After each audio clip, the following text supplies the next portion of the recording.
Collingwood come back from 54 points down against North Melbourne, one of the worst sides in the competition this year. And that just goes to show that it doesn't matter who you are, what your position is on the ladder. If you are off by the slightest of margins in any game, in any moment, that first half is indicative of what can happen to you. Look at Sydney. They're 10-1 or 11-1 right now. That one loss against Richmond. Again, one of the worst sides in the comp this year. So it just goes to show you can't take any team lightly. I know I was joking around, being facetious in the week. Oh, we've got 2 buys in a row. We've got 2 weeks off. It's all tongue in cheek.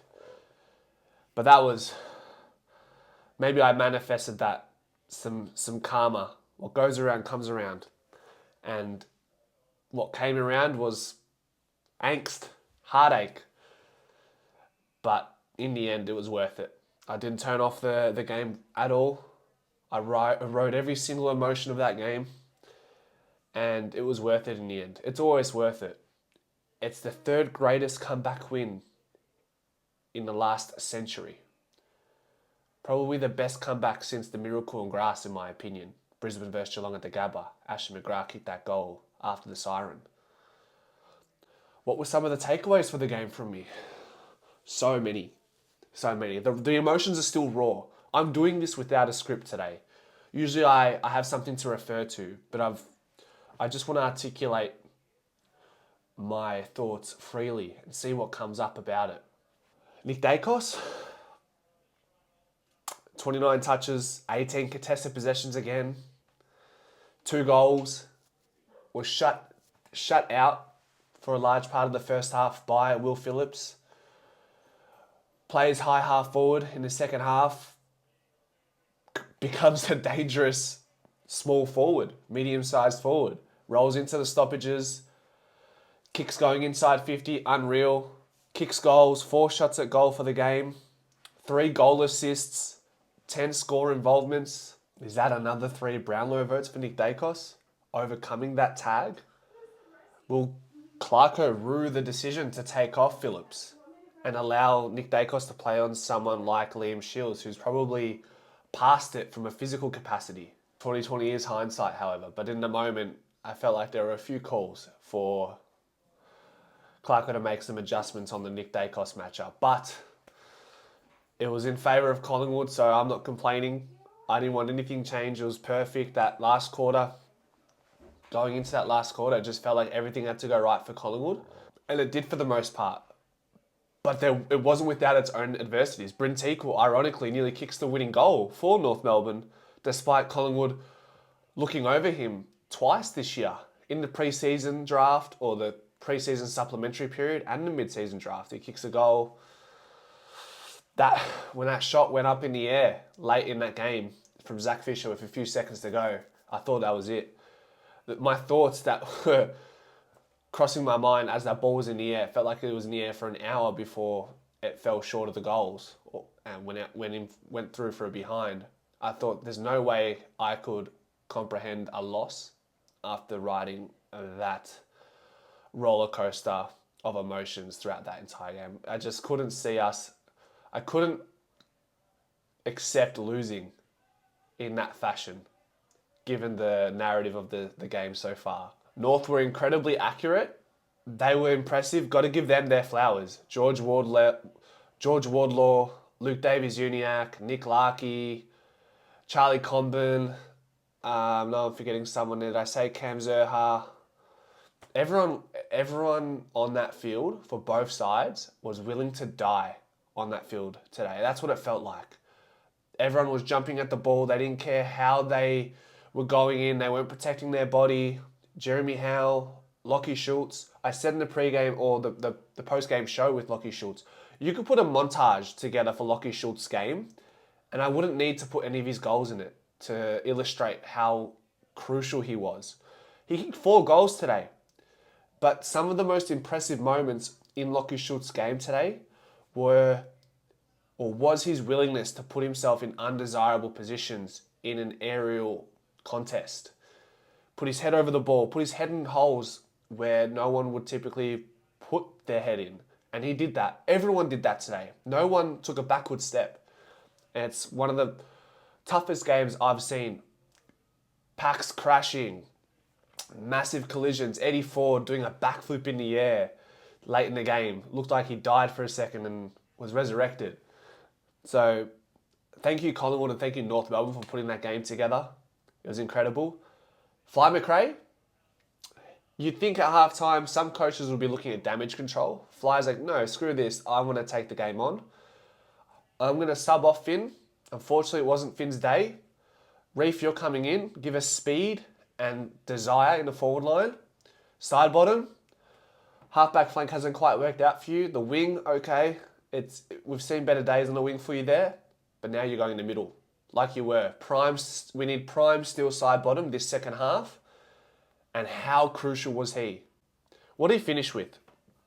23 disposals, 15 contested possessions, 6 clearances, 6 tackles, 1 goal assist, and was the third highest rated player on the field. How can you not give Steel Sidebottom another opportunity in the midfield now after a performance like that?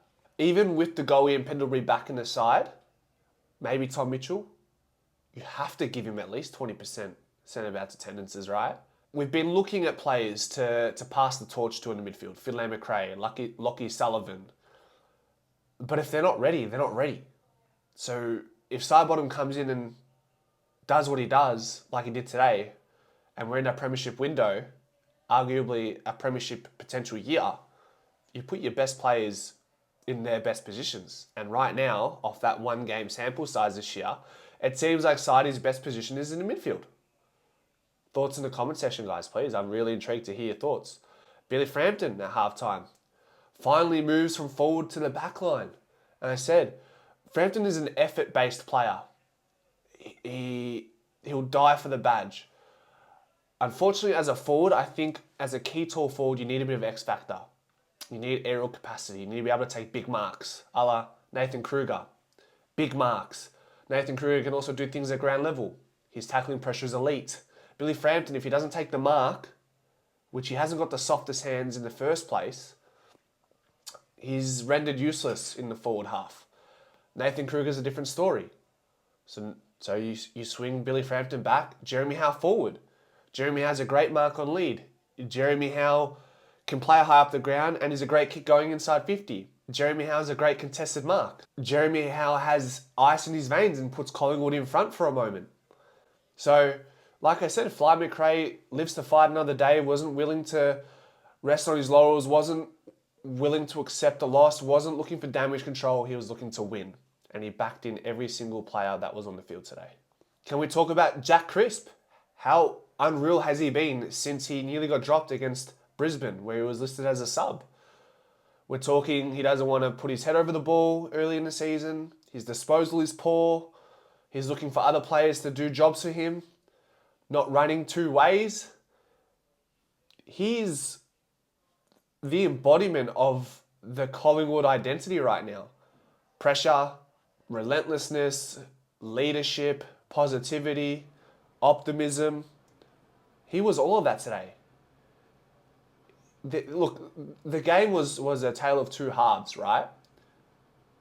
And there weren't many players who played 4 quarters. But for me, Jack Crisp played a full game. Full 4 quarters. You have players like Nick Daicos who are outstanding. You have players like Kruger. You have players like... outside of that, Bobby Hill was also outstanding for 4 quarters.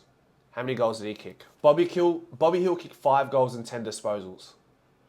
0 goal assists. So he put it on his shoulders today and said, time for me to come out and have a Norm Smith-like game. And I say, outside of that grand final performance, this is the best game, the most dominant game I've seen from Bobby Hill as a small forward. The impact he had was incredible. Lockie Schultz tied that in, 9 goals between the two. I said the pass mark for them for this game was 25 touches and 2 goals. They get 21 touches and 9 goals, 15 score involvements between the two, and that's more than a pass mark. That's a fucking massive tick. And Lockie Schultz in the post-game press, I said he knew he wasn't performing to the level that he wanted from an offensive perspective, And he said he had an honest conversation with Fly. And he said from that moment onwards, after that conversation with Fly a few weeks ago, he said, that's all I needed to hear from Fly. He made me felt like I belong within the four walls, and that's when everything changed. He felt a sense of belonging, and now he's come out, he's kicking goals, he's applying pressure. He's a completely revivified player. He's playing better right now in the last few weeks than he has in any point of his career. 4 goals. So kudos to that man. And trading Lockie Schultz for that first round draft pick is right now, as of the last 3 weeks, is looking very good.